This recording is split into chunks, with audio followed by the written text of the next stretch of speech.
Cadet Alexandra Lex Morgan stood at attention in the Nexary Military Academy's Grand Hall. Blood trickling from her split lip. The slap from Instructor Zethkar had been meant to humiliate. A reminder that humans were guests here, tolerated but not respected. The Nexary were warriors bred for 10,000 years of selective evolution. 9 feet tall, with redundant organs and bones like titanium, they considered themselves the galaxy's apex soldiers. When Earth joined their military exchange program, they'd laughed. Humans?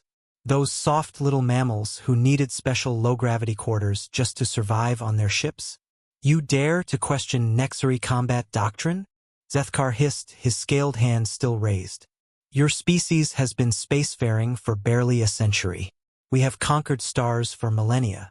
Lex wiped the blood with the back of her hand, her eyes never leaving the instructors.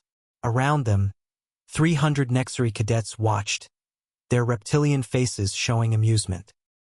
At the hall's far end, on an elevated platform, General Kraxtor observed, the same general who'd won 17 campaigns, whose chest bore the Star of Nexus, their highest military honor.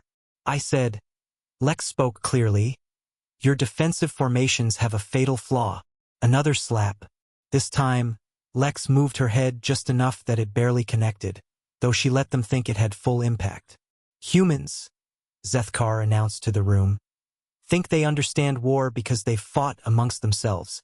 They know nothing of true combat. Lex smiled. It was not a pleasant smile. 8 minutes. What? Give me 8 minutes, and I'll prove it. The hall erupted in laughter. General Kraxtor himself leaned forward, intrigued. You challenge us? Zethkar asked incredulously. War game. Me versus your best squad. Standard Nexary rules of engagement. If I win, I get to keep something from the commanding officer as proof. The general stood. And when you lose, human? Then I'll publicly apologize and resign from the academy. The Nexary loved their wagers. Within minutes, the hall was transformed into a combat simulation arena. Lex faced 12 of the academy's elite guard, each one twice her size, armed with training weapons that could still break human bones. Begin, General Kraxtor commanded. The Nexary squad formed their famous diamond shield formation, impenetrable with overlapping fields of fire and no blind spots. They'd used it to conquer worlds. Lex didn't attack. Instead, she pulled out her datapad and started broadcasting something on all frequencies. Is that music? One Nexary asked. It was. Ride of the Valkyries blasted through the arena. The Nexary, confused, maintained formation but were distracted for exactly 1.3 seconds. Lex threw a smoke grenade. Not at them but behind herself.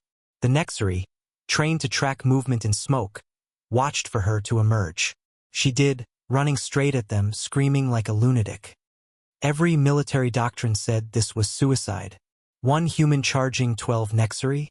The squad actually relaxed, preparing to simply swat her down. 2 meters from their formation, Lex dropped and slid on the polished floor, passing under their defensive line. They tried to turn, but she'd already attached something to the center guard's belt. A training flashbang. The explosion of light and sound shouldn't have worked.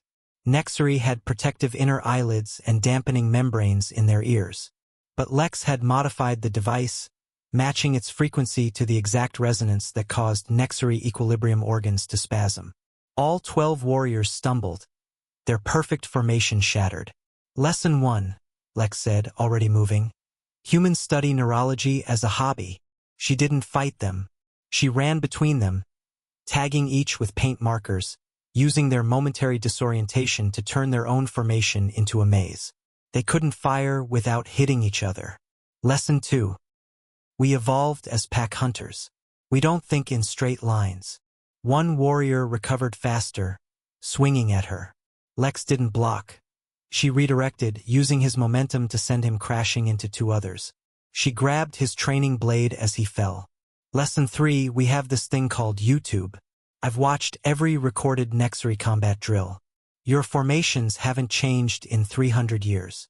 The remaining warriors tried to regroup, but Lex had positioned herself at the exact point where their standard reformation would cause them to cluster. She triggered another device, a simple strobe light that cycled at the exact frequency to trigger photosensitive seizures in Nexary. Lesson 4. Your species never developed epilepsy. Your brains can't handle certain light patterns. In the chaos, she moved through them like water, not fighting but marking. Each touch of paint was a kill in the exercise. Within 6 minutes, all 12 were marked. But Lex wasn't done. She sprinted toward the observation platform, used a fallen warrior's weapon as a pole vault, and landed directly in front of General Kraxtor. Before his guards could react, she touched his star of Nexus with paint-covered fingers, marking it bright pink. 7 minutes, 43 seconds, she said, stepping back with her hands raised. The hall was silent. Then General Kraxtor did something unexpected. He laughed. A deep, rumbling sound. He unpinned the star of Nexus from his chest and handed it to her. You didn't defeat my warriors with strength or speed. You defeated them with preparation and insanity. That's how humans win, sir. We're not the strongest, fastest, or toughest. We're just the ones crazy enough to study our enemies and find the one thing they never expected. From that day forward, Nexary military doctrine included a new principle. Never underestimate a species that weaponizes information. And Cadet Morgan? She wore that medal to every class, a pink paint stain still visible on its edge.